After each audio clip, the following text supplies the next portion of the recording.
coaches, welcome back to another Modern Soccer Coach podcast. Big one today. We are joined by Slawomir Morawski. We had him on 6 years ago, one of the best in the business in terms of analysis, scanning, decision making, all linked together. Perception, decision, execution. This is the best in the business in my opinion. He has recently written an article that we have published on Modern Soccer Coach. Free article, The Art of First Touch and Collecting Information in Football. It's a 15-minute read. It is absolutely unbelievable. Get yourself over to Modern Soccer Coach. I'll put the link below. I want to get him on and just follow up on it, talk about a few different concepts, but I will not ruin the article, so make sure you check it out either before this interview or after it. Please like, subscribe, and if you enjoy the article, please make sure you share it to your coaching community. He's written the article alongside Takuma Yamanka, and it's different class. Thanks so much. Here he is. Enjoy. Slavic, thanks so much for joining me today. Back in the Modern Soccer Coach. It's been a while, but really, really excited to connect again. Thank you for this opportunity, and I'm also very excited to have this chance again to see you again after so many years. Actually, in fact, also very excited and happy. Fantastic. Let's talk about the article, and we were just talking off air about. I was saying how much it impacted and how refreshing it is to read. Not to repeat yourself, but you just talked about how you kind of wanted to impact with a little bit more of a learning rather than, again, just give people the answers. Can you talk a little bit about what you were just saying there about that impact on coaches and how you can get a little bit more from it? Yeah, so to put it in the simplest way that I can, I think if you provide someone with already prepared solution, as I said, you can feel a satisfaction, you can feel like you're doing something good. But the certain things that are checked and working in one environment in a specific context are not necessarily universal always and in every possible situation. Whether it is you are a player that is meeting certain problem-solving situation when you play, or you are a coach that you want to recreate some specific things to work with your players. It's more about describing the tools and giving you like something thanks to which you can understand the process and you can create with these tools something on your own. Then it will create a long-term effect in your players' development. That was my idea, creating this article, but also coaches' development. If you understand the specific components and how players are making decisions in the game of football. It does challenge you to think. It really does, because again, you almost think, I just said to you, coaches will see first touch and think, I'm confident that I know that much about what a first touch is and what a good first touch is, but you kind of challenge, okay, well, let's go a little bit further into this, and then you get into the weeds of, again, solving what you're challenging. Like, I love it, but I wanted to see, the first question basically was, where has the inspiration come from the first touch component? Because like I'm thinking about yourself, and particularly watching a lot of high level professional games, and when I have my analyst hat on, typically I almost forget about. I take it for granted that these players have good technique and good first touch. You've zoned in on it. You've gone the other way. What's been the inspiration behind the topic? Well, for me, basically, it's the most crucial aspect of football as a team sport, because it's all about transferring the ball from one player to another. But if I pass the ball to my teammate, it doesn't necessarily mean that I pass the ball to help my teammate, for example. There must be intention. I call it there must be intention. And when the ball is coming, the receiving the ball is like, this is a tactical content that is strongly conditioning the quality of your next action with the ball as a player. I use videos and screenshots in the article that shows exactly that the quality of your first touch can open potential for you, or can close the potential of specific situation for you as a player. But to know that, to realize that, you need to be aware of these little components and little details that we include there. So to put it simple again, I find this first touch not only as a technical demanding process, but also a cognitive one. So how much do you know, how much do you see before receiving the ball also can have a very strong impact on your next action with the ball. So basically, we can come to conclusion that coaching first touch in an isolated environment can help you to improve the technical qualities of this process. But even with the perfect technique, if you don't know how to position yourself, how to open your body profile, what information search for to continue the play, well, you can execute it perfectly technically, but still the potential can be there. And this potential is what I want players and coaches to notice when it comes to working on the first touch qualities. I'm going to be clear to people. I'm not going to ruin the article by repeating everything in it. I've been very careful with my questions that I think everyone needs to read it before or after this here. You definitely need to read the article because I am going to leave some pieces out. I didn't want to go down the road of just repeating everything. But I will start with there's a line that you say quite early, and it kind of got me in the mood for the article. It's like, oh, okay, here we go. Crunch and tackle early doors by Slavic here. Traditionally, a good first touch was often associated with stopping the ball's momentum. However, this is not the most effective way to play. And then I think, oh my God, thinking about how I learned the game and thinking about your journey in the game, about how you're almost pre-programmed to think about, first touch, stop the ball, first touch, stop the ball. How much of traditional thinking leading to traditional coaching methods do you think is holding players back to becoming efficient technically? This is just, I don't really even think this is a question. This is just something that I need to agree with, and this is something that I notice. It's very common. I would like to say it's normal, but in the fact when you see how much potential there is, it's not normal, but it's common. And this is something that we often take for granted, but we take it as something that is natural in the process. But then when you try to find, when you really follow the top quality games of football, let's say it's like Champions League, you see these small differences that the game seems to be a little bit faster. Maybe it's faster, but I can tell you it's definitely more intensive.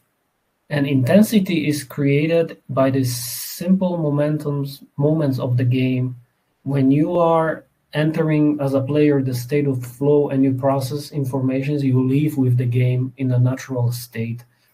And in this moment, I know it from my players, sometimes they are able to reach it. They don't think anymore like, I need to scan or I need to collect information because I want to know what to do next. It comes to them naturally. And this is because you see the ball, you're going with the ball is going with you.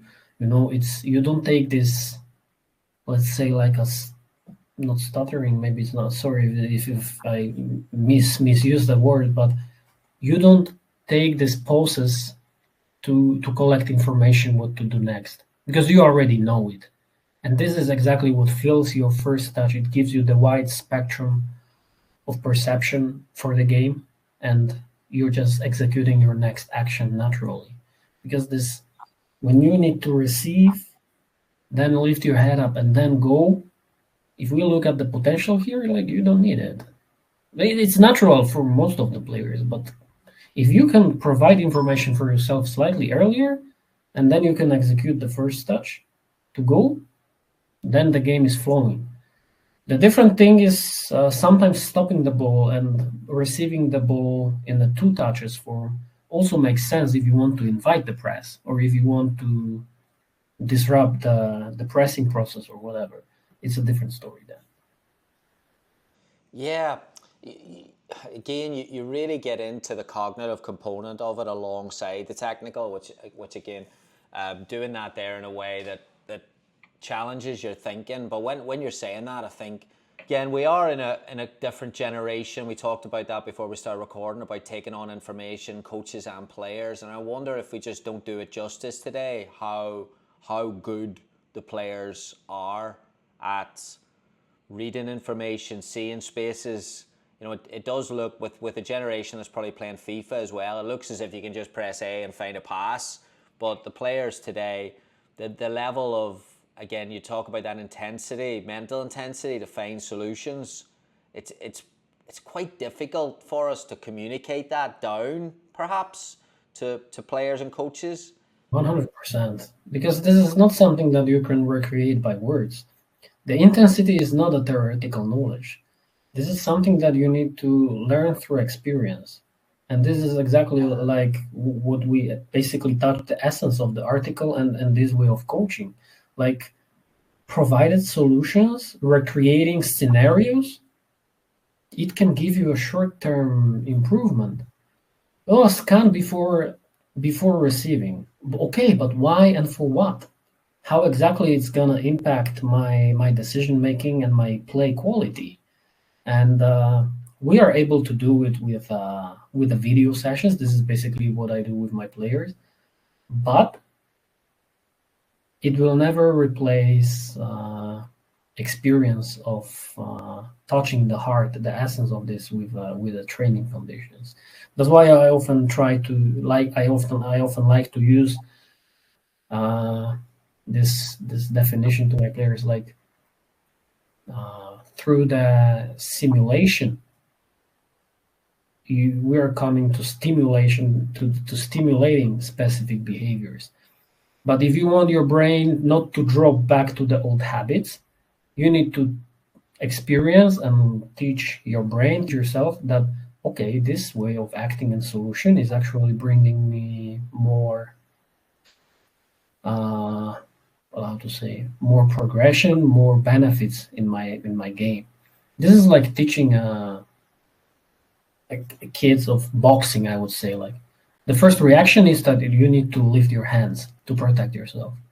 We are not necessarily born with that, but this is a habit that you build. But when you're tired, sometimes you put your hands down and then knockout. For example, this is just like with a scanning for benefits of the receiving. If I'm doing it because I know it works. It helps me. Yeah, that was one of my questions was, and I obviously know the answer to it, but by shouting out scanning, of course, it looks as if you're, as a coach, solving something, but in reality, you're right, like scanning what for, you're not really helping understanding. So is that where the four pillars of information then come in to support around that there?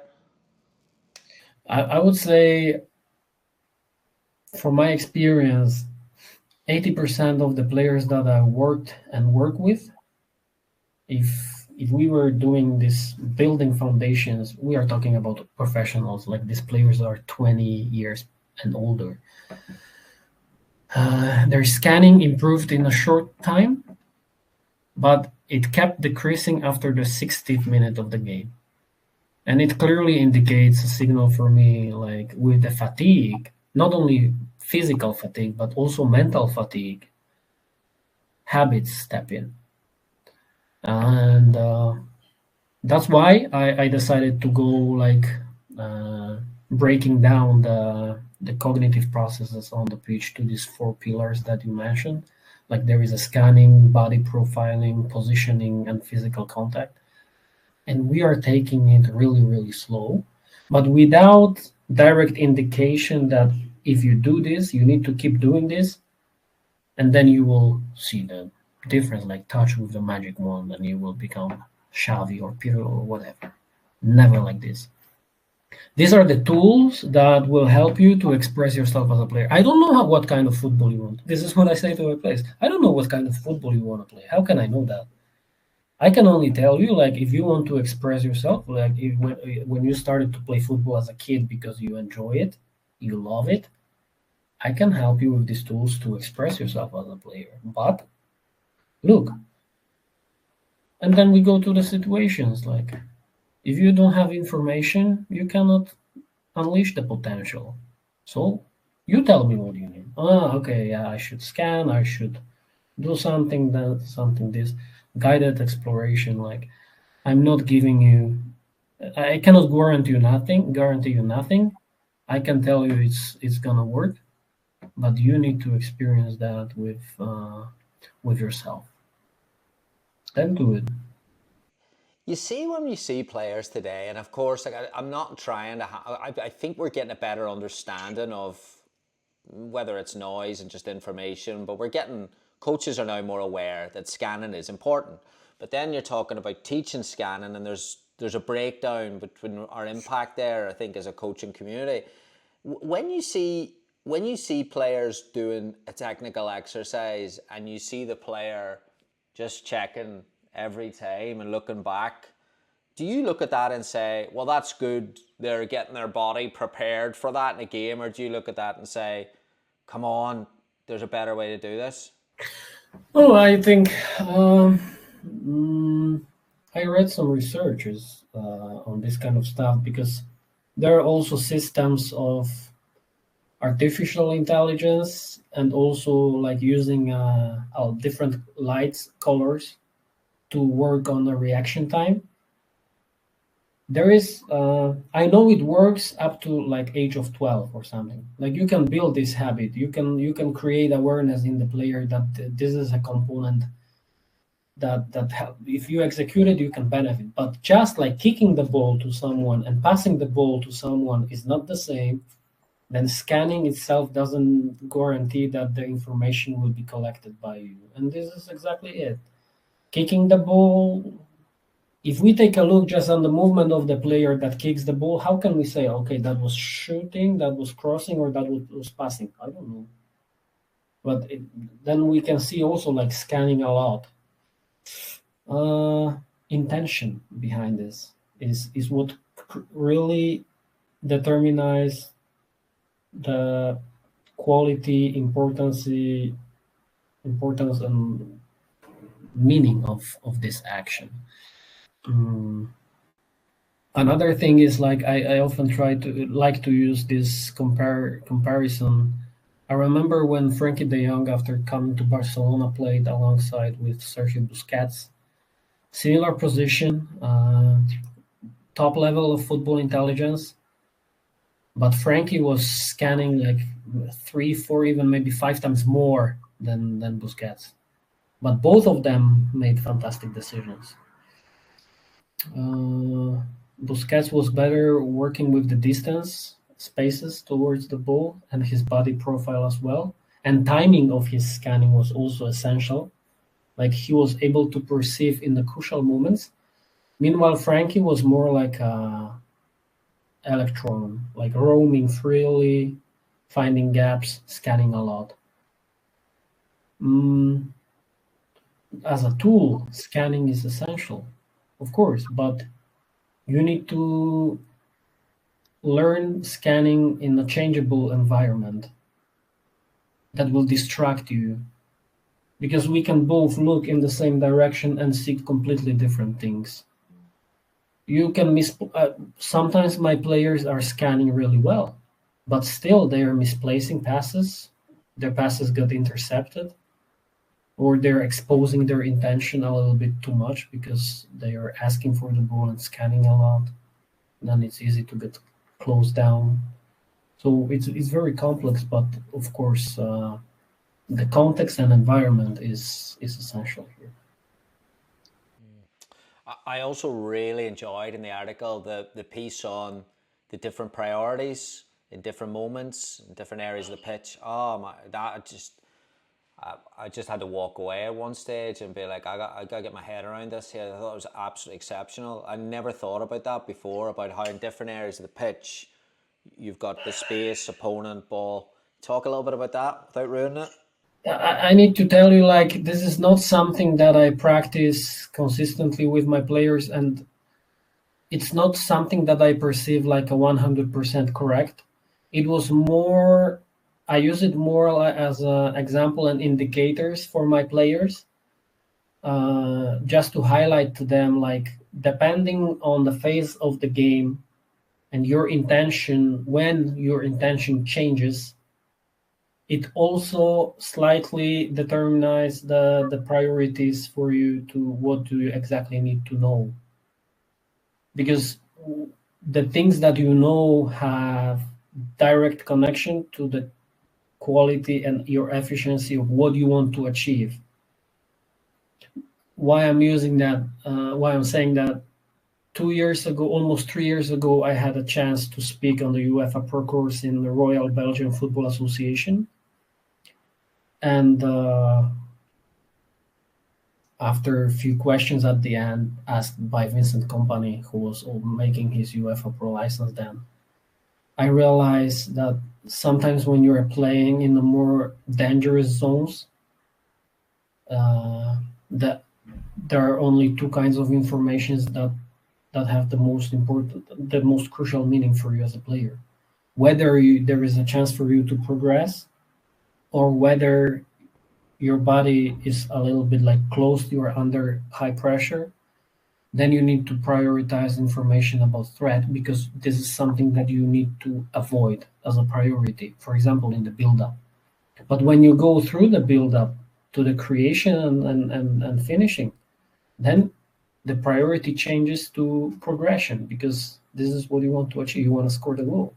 If you lose possession on the opponent's half, it's a little bit less dangerous than when you lose possession near your penalty area. So I wanted to select the things for my players, because sometimes they are like, what I should know, what should I be looking for, and this is simply, to put it simple, this is just it. Was Kompany challenging it, or was he asking a question about it? Definitely challenging as well. Was he? Yeah. Because hearing just a short examples from him as a player, where he mentioned about training conditions with Kevin De Bruyne and work intensity at Manchester City, I realized, like, I don't even want to say that I'm far from the level that I want to be at, but I realize, like, this level is constantly being driven through the intensity higher and higher and higher. Like, there is no limit. But the most important thing for me was, there are not like good and bad things in this kind of work. It's just a different opinions and different approach. And that's why I like to work giving my players a tools instead of proper solutions. Because I could easily say, to my player, listen, I've been speaking with this coach and that coach, and he was at Manchester City or whatever, and this is what they do, and it works, so you need to do that. Oh, no, this is illusion. And this is not something that works. Okay, let me say that. I'm working with a few players from Poland and a few players from Japan, let's say. We're working on the same things, but it's never like the things that work for the player from Poland will work the same for the players in Japan, because their environment is different. It's challenging them differently. They want to play different football on different positions. But the tools, passing, receiving, scanning, body profile, distance to the situation, perspective management, the same. Yeah, on that as well, you also highlighted, I thought it was great how a player playing in a certain position may build a habit of scanning in one direction only, or maybe overcompensating in one side, and then if they play a different position, they may lack that their ability to see from a different direction. So they're actually their history of experiences plays a role as well. Well, of course. I heard. I don't have. I know my friends are working on this with some university here in Poland, but there are strongly indications and theories that can confirm, like, just like we are left-footed, right-handed, we are left-eyed, right-eyed, and tendencies of the players to scan one side more repeatedly is also something that is common.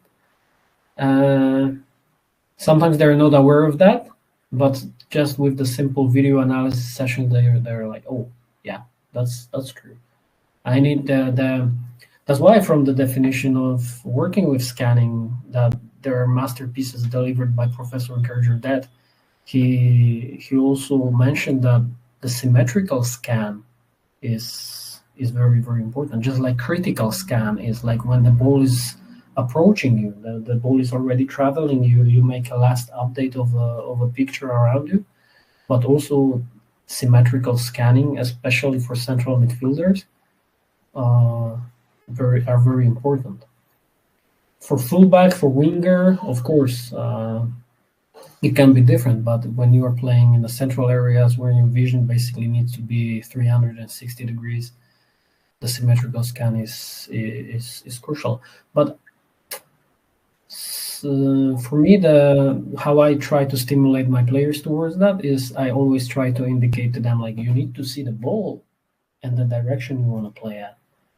If you can control your body and scanning in the way, like, okay, the ball is coming from there and I want to play there, you automatically start to be hungry for information. And then you will remember by yourself that, okay, scanning is important. Not like because Slavic told me, like, I need to scan both ways. I need to scan both ways. I need to scan both ways. I also had players like that, like, I need to scan. I need to scan. They try to push themselves for this kind. But this is training. No, you need when you play, your head needs to be just playing. Yeah, I watched the game. I won't say what team it was, a couple of nights ago, and what struck me that was about 15-20 minutes to go, that they needed a goal, but a lot of players started coming out of that congested areas so that they could receive in more comfort. That's what I perceived anyway. More space, more comfort, and a bit more momentum of circulating the ball.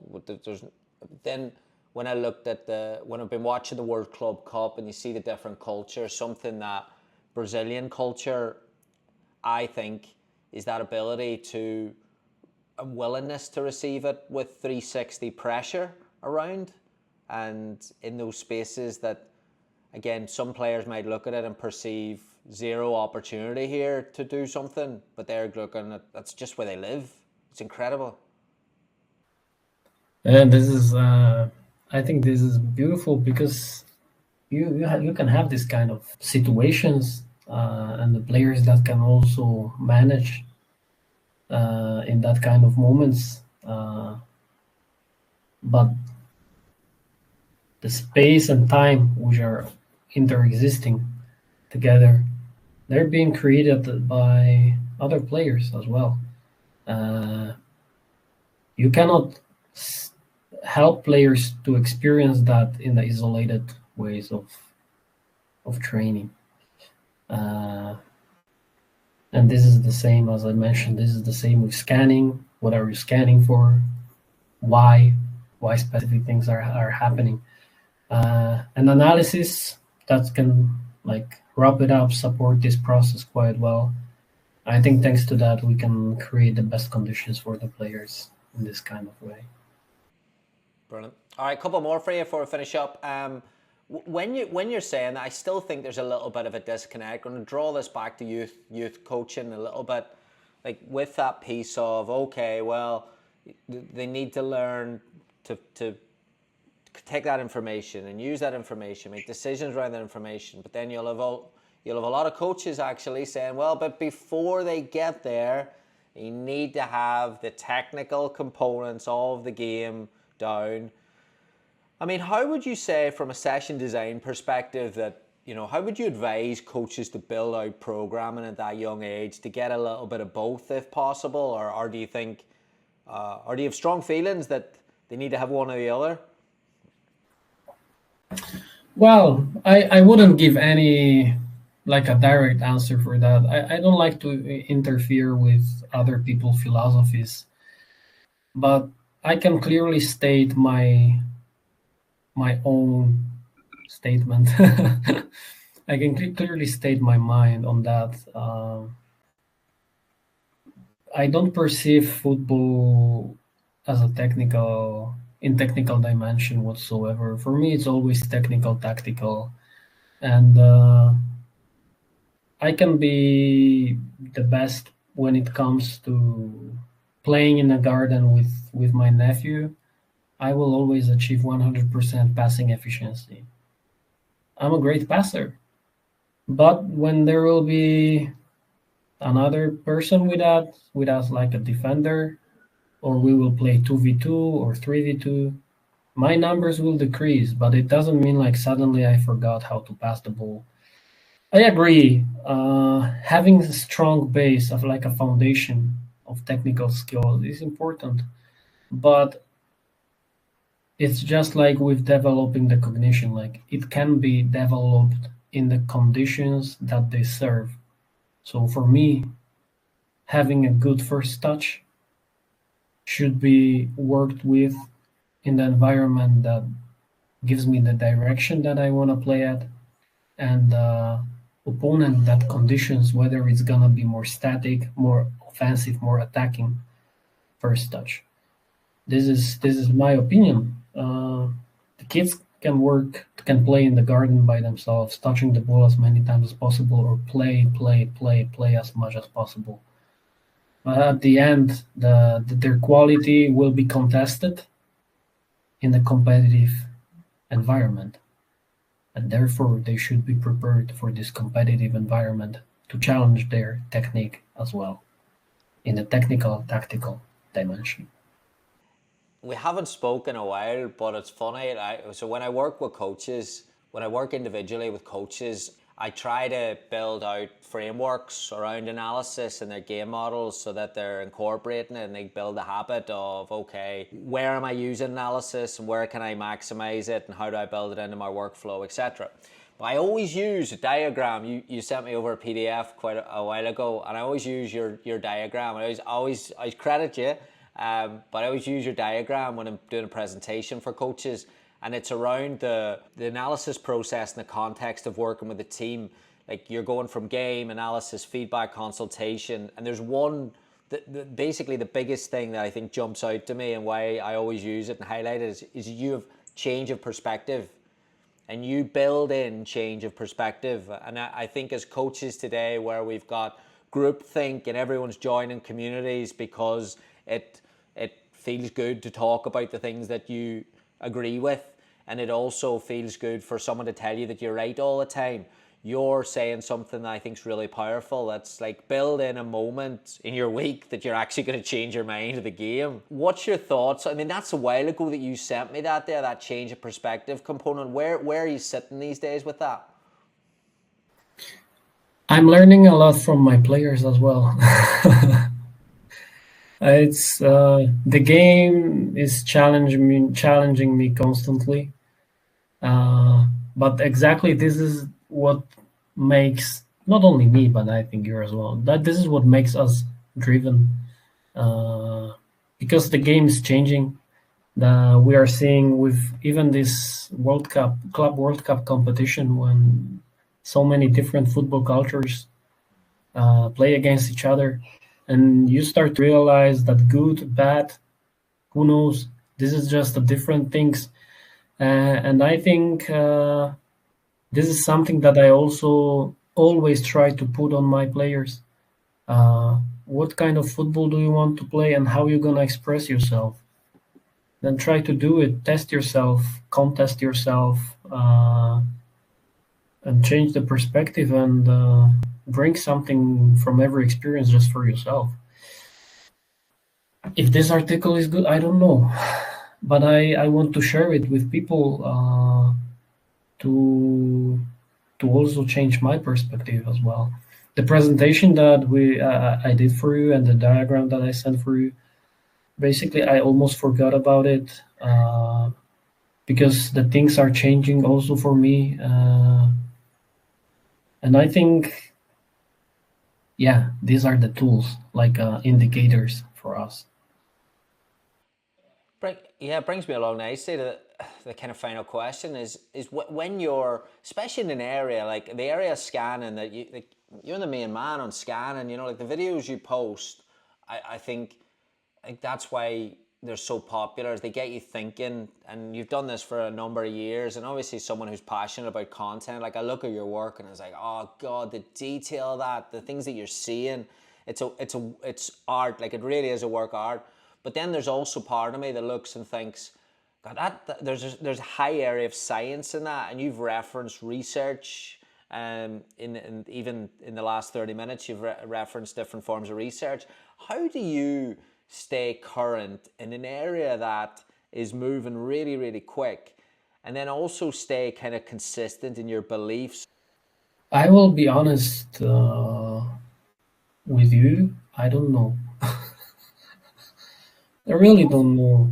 I just try to follow this path with observing with awareness to observe with coaches and awareness the process of the game.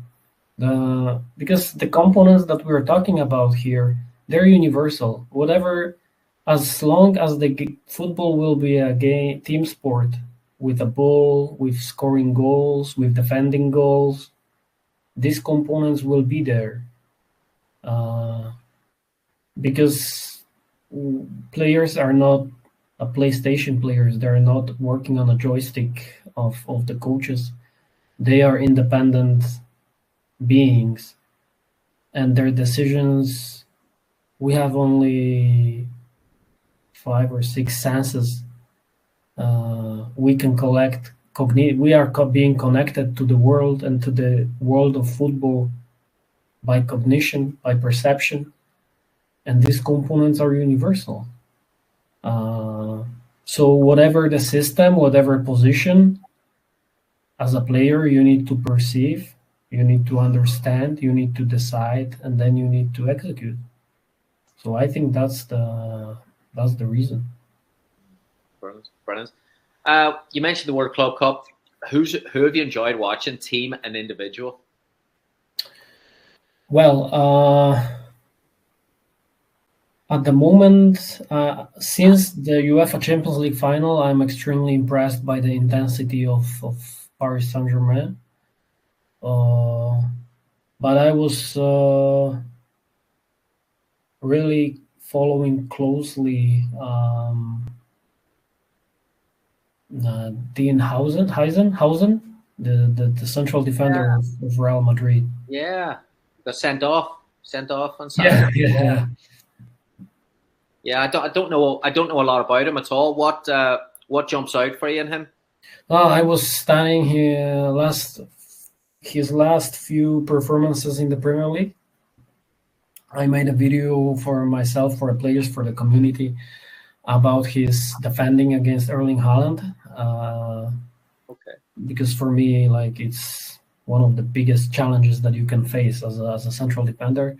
And I realized that his anticipation skills are exceptional. Of course, he has a great passing range.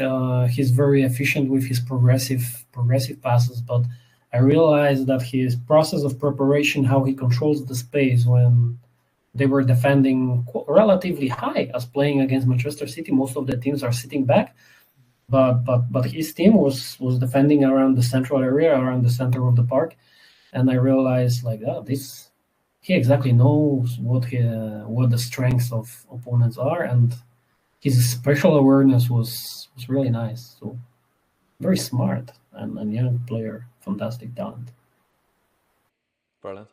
Yeah, we've got Chelsea and Fluminense kicking off in about 15 minutes here. Yeah, I'm excited to watch that. Chelsea have been good. Chelsea have been really good.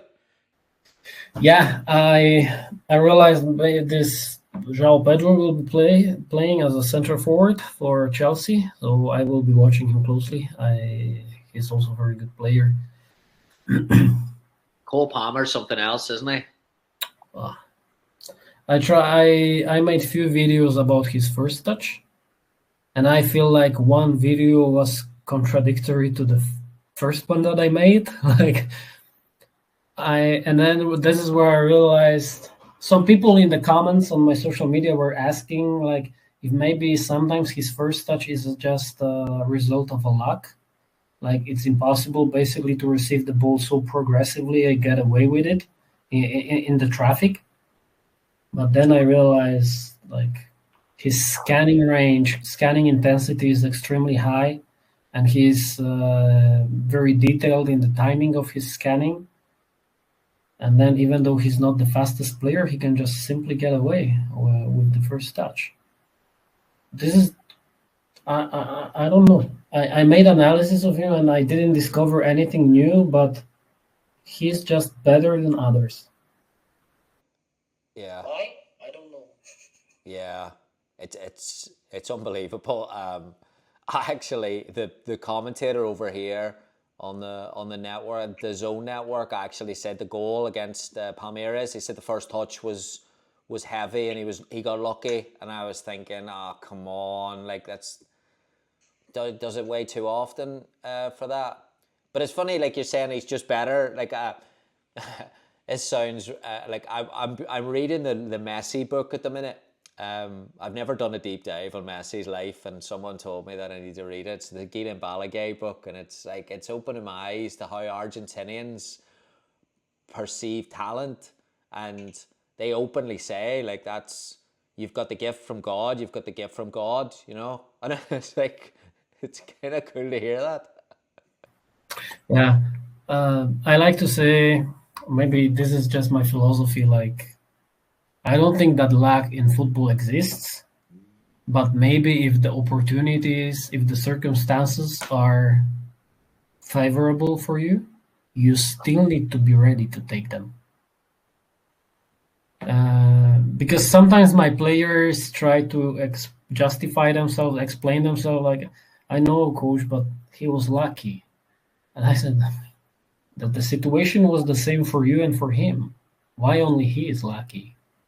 He was just ready to take the opportunity. Don't blame yourself, of course, but also don't explain this with a luck. Appreciate. If it's a luck, call it luck. Appreciate the luck. Then I don't care, but you need to be ready to take the opportunity as well. Slavic, absolutely brilliant to catch up. Thank you so much for putting this article together. We're going to get it out. We'll get it out tomorrow if you're okay with it. We'll get it out. Big thank you to you and Takuma for putting it together. It's absolutely brilliant, and coaches are going to eat it up. Gary, cheers, man. I just can say thank you. No problem. No.